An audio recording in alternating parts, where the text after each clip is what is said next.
പ്രിയങ്കരനായ പ്രധാനമന്ത്രി പാവപ്പെട്ടവരുടെ ഹൃദയങ്ങളിൽ ജീവിക്കുന്നു എന്നുള്ളതിൻ്റെ തെളിവാണ് ഇന്ന് ഈ സഭയിൽ അദ്ദേഹത്തെ കുറിച്ച് പറഞ്ഞിരിക്കുന്ന കാര്യങ്ങൾ.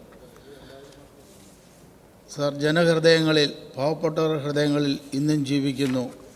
നമ്മുടെ ഒരു മുദ്രാവാക്യം പോലെ ഇല്ല ഇല്ല മരിക്കുന്നില്ല, ജീവിക്കുന്നു ഞങ്ങളിലൂടെ എന്ന് പറയുന്നത് പോലെ പ്രിയങ്കരനായ നമ്മുടെ പ്രധാനമന്ത്രി ഡോക്ടർ മൻമോഹൻ സിംഗ് പാവപ്പെട്ടവരുടെ ഹൃദയങ്ങൾ ജീവിക്കുന്നു എന്നുള്ളതിൻ്റെ തെളിവാണ് ഇന്ന് ആദരണീയനായ മുഖ്യമന്ത്രിയും പ്രതിപക്ഷ നേതാവും മറ്റ് കക്ഷി നേതാക്കളും അദ്ദേഹത്തെക്കുറിച്ച് പറഞ്ഞു. ആർക്കും ഒരു കുറ്റവും പറയാനില്ലാത്ത ഒരു പ്രധാനമന്ത്രി.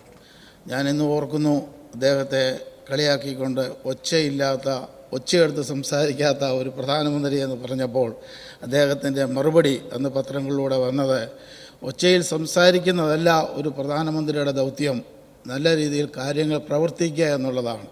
സാർ, അത് തീർച്ചയായിട്ടും അങ്ങനെ ചെയ്തിട്ടുള്ള ഒരു പ്രധാനമന്ത്രിയാണ് ഡോക്ടർ മൻമോഹൻ സിംഗ്. എനിക്ക് അദ്ദേഹത്തെ കാണുവാൻ സാധിച്ചത് ഞങ്ങളുടെ പ്രിയങ്കരനായ നേതാവ് ശരത് പവാർജിയുടെ വീട്ടിൽ വെച്ച് ഞങ്ങളൊരു മീറ്റിങ്ങിലിരിക്കുമ്പോൾ അദ്ദേഹം അവിടെ വരുവാനായിട്ടിടയായി ഡൽഹിയിൽ. അങ്ങനെയാണ് ജീവിതത്തിൽ ആദ്യമായിട്ട് ഡോക്ടർ മൻമോഹൻ സിംഗിനെ നേരിട്ട് കാണുവാനായിട്ട് സാധിച്ചത്.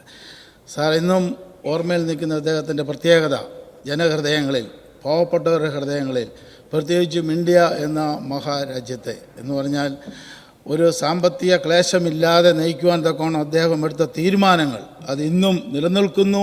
അതാണ് നമ്മൾക്ക് ഏറ്റവും പ്രാധാന്യം അറിയിക്കുന്നത്. അദ്ദേഹത്തിൻ്റെ നിര്യാണത്തിൽ അഗാധമായ ദുഃഖം ഞാനും എൻ്റെ പാർട്ടിയും രേഖപ്പെടുത്തുകയാണ്.